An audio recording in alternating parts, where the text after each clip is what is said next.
ठाकुर जी कह रहे हैं, हे श्यामाजू, आपको देख करके मेरा मन कभी अघाता नहीं है, कभी भरता नहीं है। आप इतनी सुंदर हैं, नित्य नूतन दिखाई देती हैं। सोचो, जगत नियंता जगदाधार जगतपति ये गा रहे हैं श्री जी को देख करके, तो श्री जी कैसी होंगी। इसीलिए मैं कहता हूं, हमारे वृंदावन में किशोरी जी का दर्शन नहीं है, हमारे वृंदावन में ठाकुर जी का दर्शन है।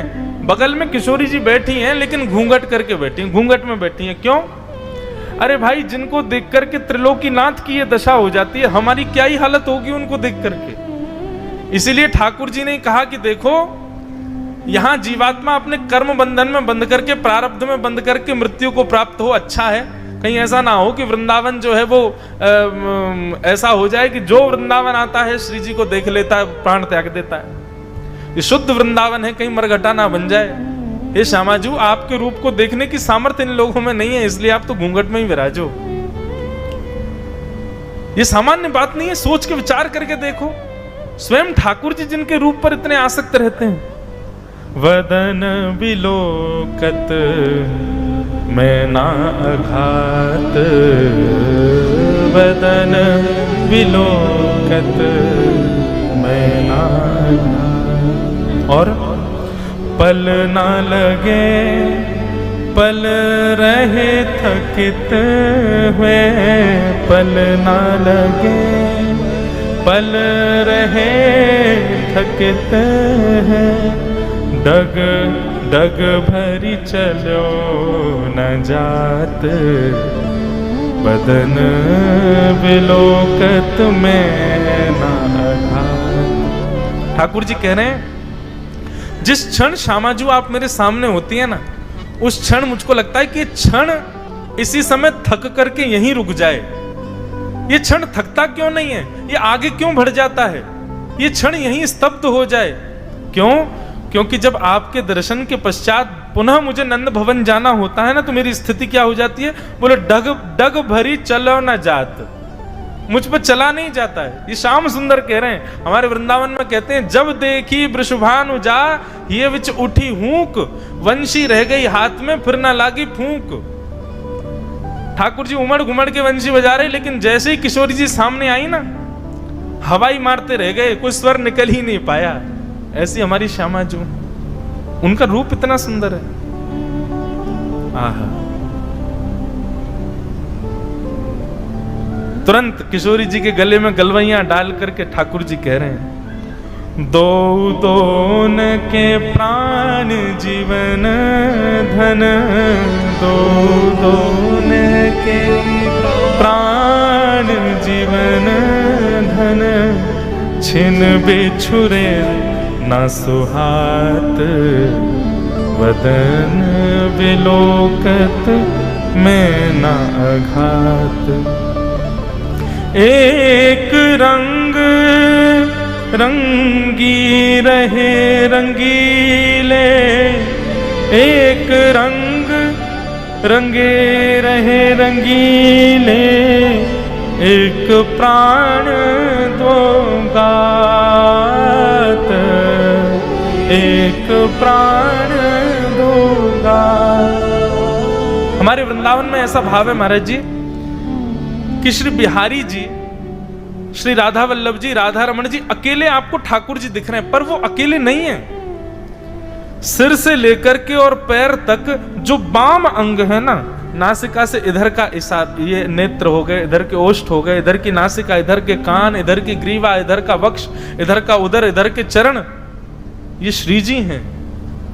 और दाहिना अंग जो है वो श्याम सुंदर है। कई बार आपने एक चित्र देखा होगा कि श्री जी और ठाकुर जी दोनों एक साथ वंशी पकड़ कर वंशी बजा रहे हैं। वही चैतन्य दोनों एक हो गए, एकाकार रूप में प्रकट हो गए, तो एक भूत त्रिभंग लली ठाकुर जी हो गए। ये जो ठाकुर जी का बाकी अदा से खड़ा होना और इस प्रकार वेणु को पकड़ना, ये अकेले ठाकुर जी का रूप नहीं है, ये श्यामा श्याम युक्त स्वरूप है ठाकुर जी का। एक रंग रंग रहो रंगीलो, एक प्राण दो गात, प्राण दोनों के एक ही दिख दो रहे हैं। महासुकुमारी किशोर किशोरी, महासुकुमार किशोर किशोरी, चोरी अति अवदात, चोरी अति अवदात। निरखत श्री हरि प्रिया सहचरी, निरखत श्री हरि प्रिया सहचरी, उर आनंद न समात, उर आनंद न। वदन विलोकत में न अघात, वदन विलोक। तो श्री कर्दम ऋषि की समाधि अपनी पत्नी के सौंदर्य को देख करके नहीं लगी है।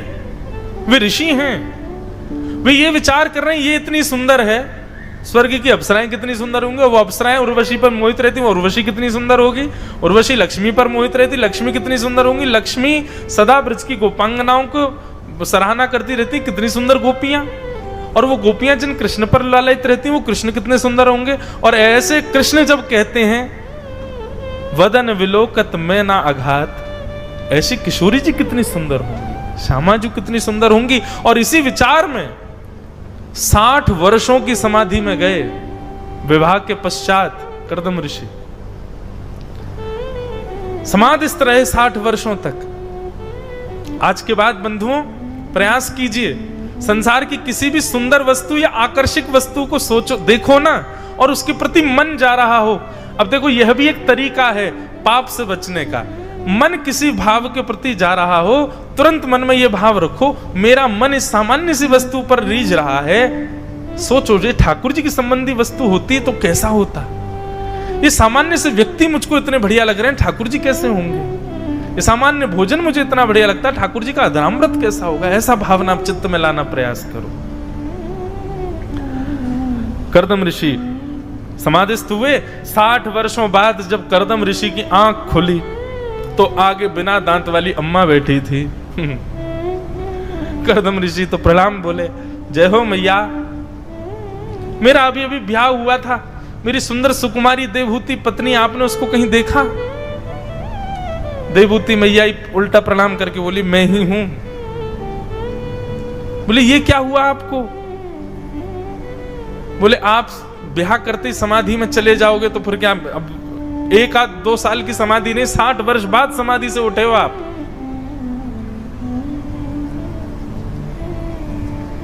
आजकल की पत्नी होती तो कर्दम ऋषि की अकल ठिकाने लगा देती, लेकिन देवहूति है। कर्दम ऋषि बोले, देवी तुमने पूरा जीवन व्यतीत कर दिया ऐसे ही, कोई चाह कोई इच्छा अपनी प्रकट नहीं की। और कर्दम ऋषि ने जब आसपास देखा तो 60 वर्ष पहले जैसा छोड़ के गए उससे भी ज्यादा सुसज्जित कुटिया, उससे भी ज्यादा सुसज्जित उनकी सब सेवा प्रणाली आदि जो भी वो करते थे नियम अपने, सब उनकी पत्नी करती थी इतने दिनों तक। अपना तन भी देखा तो 60 वर्षों में नित्य उनको स्नान कराना, नित्य उनके तन को स्वच्छ रखना, ये सब देवहूति करती थी। बहुत रीझ गए। बंधुओं प्रेम में त्याग भी होता है, और जहां त्याग नहीं है ना अपने सुखों का, जहां त्याग नहीं है अपने व्यवस्थाओं का, जहां त्याग नहीं है अपनी इच्छाओं का, वह प्रेम भी नहीं टिक पाता। अपने प्रेमी के लिए त्याग तो करना पड़ता है। ऐसे ही ठाकुर जी के हो रहे हो, त्याग तो करना पड़ेगा ना। कर्दम ऋषि जब ये त्याग देखा अपनी पत्नी का, बोले संपूर्ण युवावस्था तुमने व्यतीत कर दी मेरे चरणों में और मुझसे कुछ मांगा भी नहीं। आपकी सेवा ही मेरा सर्वधन है, और क्या मांगू। नहीं देवी तुम कुछ मांगो, मैं तुमसे बहुत प्रसन्न हूं, मैं देना चाहता हूं। बोले अब इस वृद्धावस्था में क्या मांगू आपसे। कर्दम ऋषि बोले रुको मैं अभी कुछ करता हूं। तभी अपने ध्यान बल से, मंत्र बल से उन्होंने एक दिव्य विमान की रचना कर दी जिसका नाम है कामघ विमान। इस कामघ विमान का वर्णन भागवत जी में किया गया। इसमें पर्वत भी हैं, इसमें नदियां भी हैं, सरोवर भी हैं, तालाब भी हैं, और ये उड़ता है आकाश में। ऐसा विमान बनाया हमारे ऋषि ने, कामघ विमान। और विमान बना करके कहा, देवी अब तुमने इतने दिनों तक तपस्या मैंने नहीं की, तपस्या तो तुम कर रही थी। दोनों की तपस्या पूर्ण हुई, चलो कुछ दिन विलास करके आए, कुछ दिन भ्रमण करके आते हैं। देवभूति माता बोली, वृद्धावस्था में भ्रमण की इच्छा नहीं होती है, अब तो एक जगह रुकने की, बैठने की इच्छा है। कर्दम ऋषि बोले, वृद्धावस्था वृद्धावस्था बार बार मत बोलो, चलो मैं तुमको कुछ दिखाता हूं। तभी एक सरोवर के पास ले गए। अब मुझे तो आज ही पता चला। अच्छा, एक और बात है कि हम कथा कर करके कई भाव सुनाते हैं और उस स्थान का, उस भाव का दर्शन मैंने ही नहीं किया, बस भाव में ही किया, प्रत्यक्ष नहीं किया। अब कपिल धारा स्थान, आज महाराज जी सुबह कह रहे थे कि श्री कपिलोपाख्यान वहीं गाया गया, देवभूति माता को वहीं गाया महाराज जी, कपिल देवभूति संवाद कहते हैं ऐसा। कहीं पर गुजरात का वर्णन आता है, कहीं पर कहीं अन्य स्थान का वर्णन आता है। आज यहां का भी भाव सुनने में आया कि यही हुआ। तो देवभूति माता को अपने संग लेकर के गए और एक सुंदर सरोवर दिखाया। देवभूति माता बोली, अरे इतने दिन हो गए रहते हुए, मुझे तो ये सरोवर दिखाई नहीं। बोले, देवी ये सामान्य सरोवर नहीं है, ये बिंदु सरोवर है। बिंदु सरोवर, इसका निर्माण कैसे हुआ? कर्दम ऋषि बोले, यदि मैं सुनाऊंगा तो तुम आनंदित हो जाओगी। बोले, मैंने 1000 वर्ष तक तपस्या की थी और तपस्या करके भगवान से मांगा था कि मेरे जैसे भाव वाली, मेरी जैसी भक्ति वाली पत्नी से मेरा ब्याह हो जाए। तो मेरे इस भाव को सुनकर के ठाकुर जी को प्रेमाश्रु छलक पड़े थे। ठाकुर जी आनंद में रोने लगे और उन्हीं के प्रेमाश्रु जो छलक करके गिरे, वही ये बिंदु सरोवर बन गए हैं। देवी, आपकी प्राप्ति के लिए मैंने तपस्या की थी और उससे भगवान के आनंद रस नेत्रों से प्रवाहित हुआ, वही ये सरोवर है। जाओ इसमें जाकर के स्नान करो। देवभूति माता ने जैसे उस सरोवर में प्रवेश किया, जैसे ही गोता लगा करके बाहर आई, वो तो बिल्कुल 24 वर्षीय जैसा उनका पूर्व स्वरूप था, बिल्कुल वैसा ही स्वरूप उनका हो गया। अत्यंत सुंदरा। कर्दम ऋषि और देवभूति माता दोनों ने बिंदु सरोवर को प्रणाम किया। कामक विमान में दोनों चढ़ गए और अनंत वर्षों तक उस विमान से यात्राएं करते रहे, भ्रमण करते रहे भूमंडल में, आकाश मंडल में। अनंत वर्षों बाद जब वह विमान लौट करके वापस उसी कानन में, वन में आया, विमान के द्वार खुले, कर्दम ऋषि और देवभूति ये दोनों बाहर आए। तभी देखते हैं कि 1 2 3 4 5 6 7 8 9 कन्याएं भी बाहर आ रही हैं। कर्दम ऋषि बोले, देवी ये सखी सहचरियां क्यों आ रही हैं तुम्हारे साथ में? देवभूति माता कहती, सखी सहचरियां नहीं है, मेरी बेटियां हैं दोनों। हम लोग इतने भ्रमण में व्यस्त थे, बताओ ऐसे भी क्या व्यस्त था, यही नहीं पता चला कि ये पुत्रियां हैं हमारी। 9 पुत्रियों ने जन्म लिया। 9 पुत्रियों को देख करके तो महाराज कर्दम ऋषि व्याकुल हो गए। राम राम राम, ये मैंने क्या कर दिया? मैंने तो वचन दिया था आपके पिताजी को, एक संतान होते ही मैं घर छोड़ करके चला जाऊंगा, एक संतान होते ही मैं गृहस्थ आश्रम त्याग दूंगा। और ये क्या हुआ? 9 संतान हो गई मेरी, और मैं इतना ज्यादा अभी तक विषय वासनाओं में पड़ा हूं। देवी सुनो, अब बहुत हो गया, अब सब कुछ यहीं विराम देते हैं। अब तुम बेटियों का ध्यान रखना, घर परिवार सब संभाल लेना, मैं तो वन में जा रहा हूं। अब बाकी का शेष जीवन ठाकुर जी की साधना में व्यतीत करके अपने प्राण त्यागूंगा। देवभूति माता का बहुत सुंदर उपदेश है यहां पर कि आप वास्तव में ठाकुर जी को भजने जा रहे हैं कि अपने कर्मों से बचने के लिए उनके भजन के लिए जा रहे हैं। 2 प्रकार की भक्ति करते हैं लोग। एक प्रकार की भक्ति तो ऐसी होती है, उनको भजना ही है ठाकुर जी को, चाहे जो हो जाए। पर एक प्रकार के भक्त ऐसे होते हैं कि वो बचने के लिए ठाकुर जी की सन्निधि में जाते हैं, इससे बचना पड़ जाए, केवल बचने तक सीमित रहते हैं। और जैसे उस भाव से बच गए, पुनः उसी भाव में आ जाते हैं, पुनः संसार में ही आ जाते हैं। मतलब वैसे कभी हनुमान चालीसा का पाठ नहीं करेंगे, लेकिन जब डर लग रहा है, भय लगे, जय हनुमान ज्ञान गुण भूत पिशाच निकट नहीं आवे, महावीर जब नाम सुनावे, तुरंत बोलने लग जाते हैं। ऐसी हनुमान चालीसा का क्या फायदा? भय लगे तब हनुमान जी को याद करो, नहीं, नित्य स्मरण करो। तो दो प्रकार के भक्त होते हैं। तो करदम ऋषि को यही बात देवहूति माता कहती हैं कि आप ठाकुर जी को भजने जा रहे हो कि अपने कर्म से बचने के लिए भजन करने जा रहे हो? करदम ऋषि बोले क्या बच रहा हूं मैं? बोले 9 पुत्रियां हैं, अपनी कुंवारी पुत्रियों को छोड़ के कौन पिता जाता है? अरे रुकिए, इनका विवाह करा के जाइए, इनका पानी ग्रहण कराइए तब जाइएगा। करदम ऋषियों ने अपने 9 पुत्रियों का विवाह किया और विवाह के पश्चात अब अपनी पत्नी से बोले देवी अब मुझे जाने दो, अब मैं अपने कर्म से भी निवृत्त हो गया, अब मुझे जाना चाहिए। देवहूति माता फिर बोली अच्छा एक बात बताओ, बेटियां चली गई अपने घर, आप चले जाओ वन में और मैं क्या करूं? इसीलिए ब्याह किया था कि मुझे अकेले घर में छोड़ो।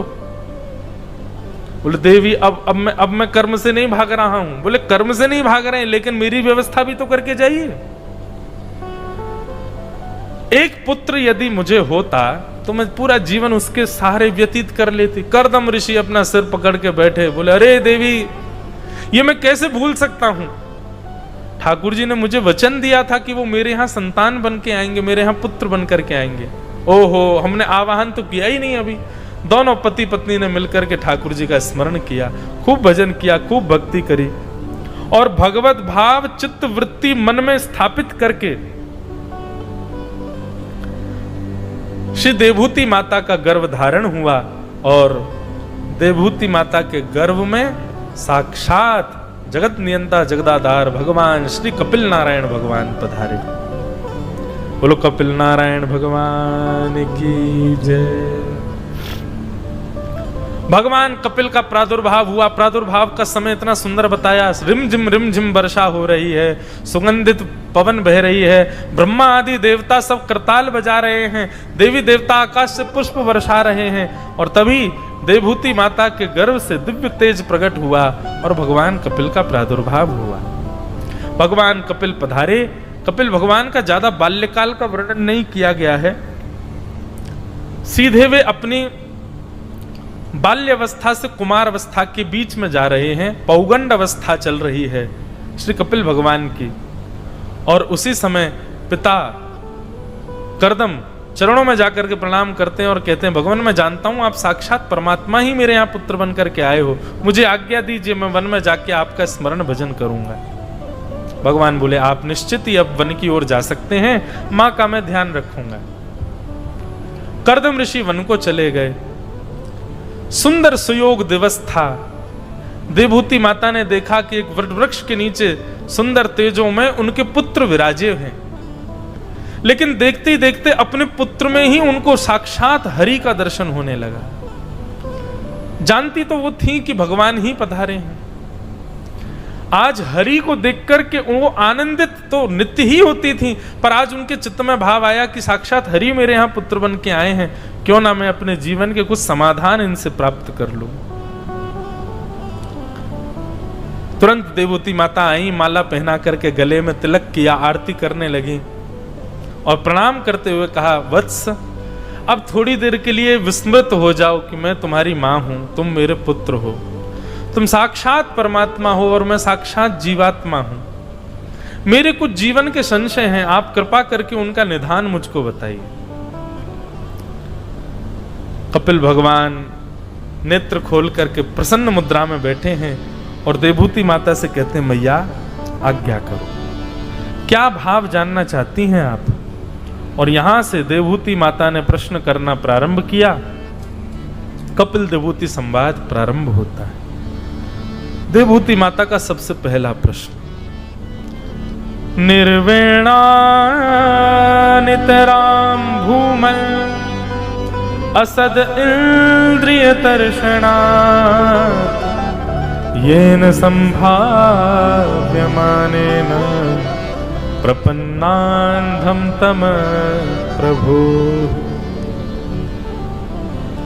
देवहूति माता कहती हैं भगवान मैं आपसे पूछना चाहती हूं, हमारे शरीर में जितनी भी इंद्रियां हैं, इन समस्त इंद्रियों का एक कोई ऐसा निधान है जिसके आश्रय में जाकर के ये इंद्रियां अपने इच्छाओं से निवृत्त हो जाएं, फिर इन इंद्रियों को किसी भी प्रकार की इच्छा ना सतावे, हाथों को स्पर्श की इच्छा है, कानों को सुनने की इच्छा है, नेत्रों को देखने की इच्छा है, नासिका को सूंघने की इच्छा है, जीभ को रस लेने की इच्छा है। हमारे शरीर की प्रत्येक इंद्रिय सुबह से शाम तक हमसे केवल अपनी इच्छा पूरी कराती है। भगवान, मैं आपसे जानना चाहती हूं, क्या ऐसा कोई प्रयास या ऐसा कोई साधना या ऐसा कोई प्रकल्प है जिससे हम अपनी असद इंद्रियों की इच्छाओं को सदा सर्वदा के लिए समाप्त कर दें और हमारी इंद्रियों में कोई इच्छा ही प्रकट ना? प्रश्न समझ में आया? देवूती माता का प्रश्न यह है कि मेरी समस्त इंद्रियां सम हो जाएं, इनकी कोई इच्छा ही ना रहे, ऐसा कोई उपाय बताइए। और यहां इन्होंने केवल इंद्रियां नहीं कहा, असद इंद्रिय, दूषित इंद्रियां कहा।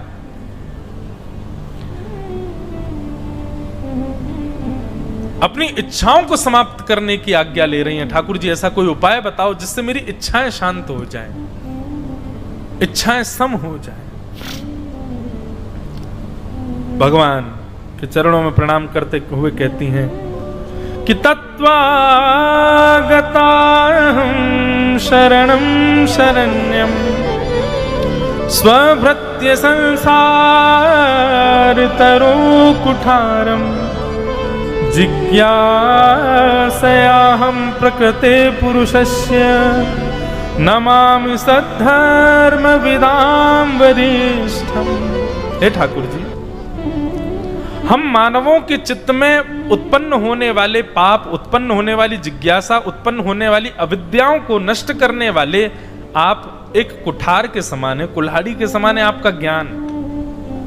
मैं आपके चरणों में आई हूं, हे सर्वधर्म को जानने वाले, हे भगवान, कृपा करके मेरे हृदय के संशय को दूर कीजिए। कपिल भगवान उत्तर देते हुए अब यहां से प्रारंभ करते हैं। श्री भगवान वाच योग आध्यात्मिकः पुंसां मतो निःश्रेयसाय मे अत्यंतो परतिर्यत्र सुखस्य च दुःखस्य च चेता खलवस्य बन्धाय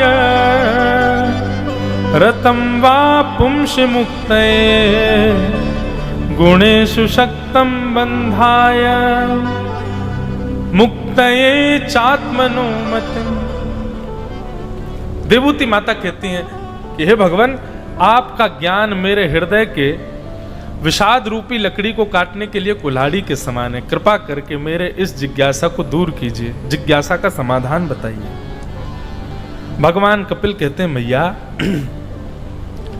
इंद्रियों में बहुत इच्छा प्रकट होना और बार बार उनकी इच्छा पूर्ण कराने पर भी उन इंद्रियों का शांत ना होना, यह इस बात का प्रतीक है कि वह व्यक्ति संग नहीं करता है अच्छे लोगों का, वह कुसंग में पड़ा हुआ है, इसीलिए उसकी इंद्रियां इतनी ज्यादा व्याकुल हैं। इंद्रियों की व्याकुलता इस बात का प्रमाण है कि आपका संग, आपका अन्न, आपका वातावरण शुद्ध नहीं है, इसीलिए आपकी इंद्रियां बहुत विचलित हो रही हैं। मैया, आपने कहा असद इंद्रियां, आप इनको कृपा करके असद मत कहिए। बंधुओं, ये सांख्य शास्त्र है और अभी समय मिला है, विस्तार से 3-4 दिन इस पर चर्चा हो सकती है यदि भाव आ जाए तो। इतने सुंदर सुंदर प्रश्न हैं देवूती माता के। ऐसा कहते हैं, यदि दर्शन शास्त्र, सांख्य शास्त्र यदि किसी व्यक्ति ने अपने चित्त में उतार लिया तो निश्चित है वो जहां चाहेगा वहां ठाकुर जी का दर्शन कर सकता है। ऐसी दृष्टि प्रदान करेगा ये शास्त्र। इसलिए यहां पर सूक्ष्म से सूक्ष्म बातें थोड़ी आपको गंभीर जरूर लगेंगी, लेकिन आप कृपा करके बहुत ध्यान से सुनिएगा। मैं नेत्र बंद करके कथा सुना रहा हूं, मैं नहीं देख रहा हूं कि आप सुन रहे हैं कि नहीं, पर फिर भी अब ये स्वभाव पता नहीं क्यों बन गया है यहां पर, आप लोग बड़े ध्यान से सुनिएगा। भगवान कपिल कहते हैं, मैया, सबसे पहले तो आपने जो इंद्रियों को असद कहा है ना, ये गलत कह रही हो आप। इंद्रियों को असद मत कहिए। देवूती माता बोली, क्यों? ये असद नहीं है। कोई व्यक्ति काम आतुर होकर के अपने संपूर्ण जीवन को नष्ट कर देता है, क्यों? क्योंकि उसकी इंद्रियां बलवान थी, कोई व्यक्ति भोग भोग करके अपने जीवन को नष्ट कर देता है, क्यों? क्योंकि उसकी इंद्रियां बलवान थी। कोई व्यक्ति रूप में आसक्त होकर के उसके पीछे न्यौछावर हो जाता है, क्यों? क्योंकि उसकी इंद्रियां बलवान थी। और आप कह रहे हो कि इन इंद्रियों को असद ना कहें, हमको नरक ले जाने का संपूर्ण श्रेय इन इंद्रियों को जाता है। उस दिन पलस्कर गुरुजी ने जो श्लोक दिया था उसका भाव भी तो यही था कि हे जीव, मैंने तुझे बहुत सुंदर खिलाया पिलाया, लेकिन तूने मेरे साथ अच्छा नहीं किया। क्या? तेरी वजह से मुझे पुनर्जन्म लेना पड़ा। ये पुनर्जन्म का कारण भी इंद्रियां बनती हैं। ये पुनरपि जननम पुनरपि मरणम पुनरपि जननी जठरे शयनम, बार बार 84 लाख योनियों में भटकना और अपने पूर्व के प्रारब्ध जो हमको पता भी नहीं है कि हमने क्या किया पूर्व जन्म में, हम इस जन्म में भोग रहे हैं उसको। ये करती तो सब इंद्रियां ही हैं। और आप भगवान कह रहे हैं कि इन इंद्रियों को असद मत कहो। क्यों ना कहूं असद? तब भगवान कहते हैं, मैया अगर इंद्रियों को असद कह रही हो तो बताओ मेरा दर्शन कैसे करती हो आप? बोले नेत्रों से। तो जिससे मैं दिख रहा हूं वो असद कैसे हो सकते हैं? मेरी कथा कैसे सुनती हो आप? बोले कानों से। तो जिनसे मैं सुन रहा हूं, सुनाई दे रहा हूं, वो असद कैसे हो सकते हैं? आप मुझे माला गले में पहनाती हो, किन से? हाथों से। वो हाथ असद कैसे हो सकते हैं जो मेरी सेवा करते हैं? वो पैर कैसे असद हो सकते हैं जो मेरी प्रदक्षिणा करते हैं? जो इंद्रियां मेरी प्राप्ति कराती हैं, उन इंद्रियों को आप असद कैसे कह सकती हो मैया? और यदि आप इन इंद्रियों को असद कह रही हो तो यह गलत है। इंद्रियां असद नहीं है। तो कि चेतः खलवस्य बंधाय मुक्तये चात्मनोमतिं गुणेषु सक्तं बंधाय रतं वा पुंस मुक्तये। भैया ये इंद्रियां तो मेरी प्राप्ति कराती हैं, इन इंद्रियों से आप इन इंद्रियों को असद नहीं कह सकते। आपने कहा नरक ले जाने का द्वार इंद्रियां हैं, तो वैकुंठ ले जाने का द्वार भी इंद्रियां ही हैं। पुनरपि जननम पुनरपि मरणम, यदि यह कराने का द्वार इंद्रियां हैं तो मेरी प्राप्ति कराने वाले द्वार भी इंद्रियां ही हैं। इन इंद्रियों को असद मत कहिए। तो मैया ऐसे समझो ये मैंने 10 दास दिए हैं आपको, 10 दासियां दी हैं आपको। आंख नाक जीव कान त्वचा हाथ पैर गुप्त इंद्रिया आदि, ये दासी तो आपकी हैं, ये सेविकाएं तो आपकी हैं, पर ये आज्ञा पालन किसी और का करती हैं। मतलब दास को वेतन तो हम दे रहे हैं, पर वो दास मानता किसी और की है। यही हुआ है मैया आपके साथ। ये 10 इंद्रियां दास तो आपकी हैं, पर ये आज्ञा पालन किसी और का करती हैं। बोले किसका करती हैं? बोले चेतः खलवस्य बंधाय, हमारा मन। मैया इन इंद्रियों की अपनी निज कोई इच्छा नहीं है, इनको इच्छा प्रदान करता है, इनसे इच्छा पूरी करवाता है हमारे भीतर बैठा हुआ हमारा मन। मैया आप कहो कि ये हाथ भैया बहुत स्पर्श के आदि हो गए, इन हाथों को बांध दो, रस्सी से बांध दो, अब ये किसी का स्पर्श नहीं करेंगे। ये पैर बहुत भ्रमण करने लग गए, पैरों में बेड़ियां बांध दो, अब ये कहीं नहीं जाएंगे। मैया हाथों में हथकड़ी बांधने से, पैरों में बेड़ियां बांधने से क्या इच्छा नष्ट हो जाती है? नहीं, केवल आपकी इंद्रियां बंध गई, इच्छाएं तो फिर भी नष्ट नहीं हुई। तो इसका मतलब क्या है? इच्छा इंद्रियां प्रकट नहीं करती हैं, इच्छा तो मन प्रकट करता है। और उस मन को सुधारने के लिए मैया आपको प्रयत्न करना पड़ेगा। और मन को सुधारने का सबसे पहला उपाय क्या है? बोले सबसे पहला उपाय है योग आध्यात्मिकः पुंसां मतो निश्रेयसाय में अत्यंतो परतीर्यत्र दुःखस्य च सुखस्य च। आध्यात्मिक योग मतलब सत्संग। अच्छा बंधुओं, सत्संग किसको कहते हैं बताओ? सद पुरुषानाम संग इति सत्संग। सद्ग्रंथानाम संग इति सत्संग, सद वैष्णवानाम संग इति सत्संग, सद वस्त्रानाम संग इति सत्संग। सत्संग केवल प्रवचन सुनने को नहीं कहते हैं, सत्संग आपके हर आचार विचार व्यवहार को सत्संग कहा जाता है। आप कैसा पहनते हो, कैसा खाते हो, कैसे रहते हो, कहां जाते हो, किन के बीच बैठते हो, ये सब सत्संग कहलाता है। आप क्या सोचते हो, खाली बैठते समय किस मुद्रा में बैठते हो, किस स्थिति में रहते हो, ये सब सत्संग का द्योतक कहलाता है।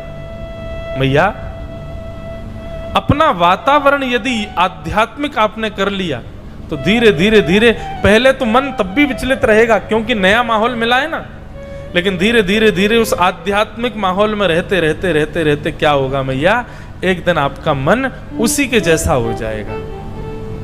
और आध्यात्मिक योग की वजह से मन में उत्पन्न होने वाली जो इच्छाएं हैं, वो इच्छाएं इंद्रियों को नहीं जाएंगी, और जब इंद्रियों को नहीं जाएंगी तो आप किसी भी भोग को नहीं भोगोगे, आपका मन एकाग्र होता चला जाएगा। बहुत सुंदर साधन। यदि उस रस्सी को संसार में बांध दोगे तो वही नरक का द्वार खोलती है, लेकिन वही रस्सी यदि वैष्णवों के चरणार बिंदों में बांध दी जाए तो वही मेरे द्वार खोल देती है। मैया उस आसक्ति रूपी रस्सी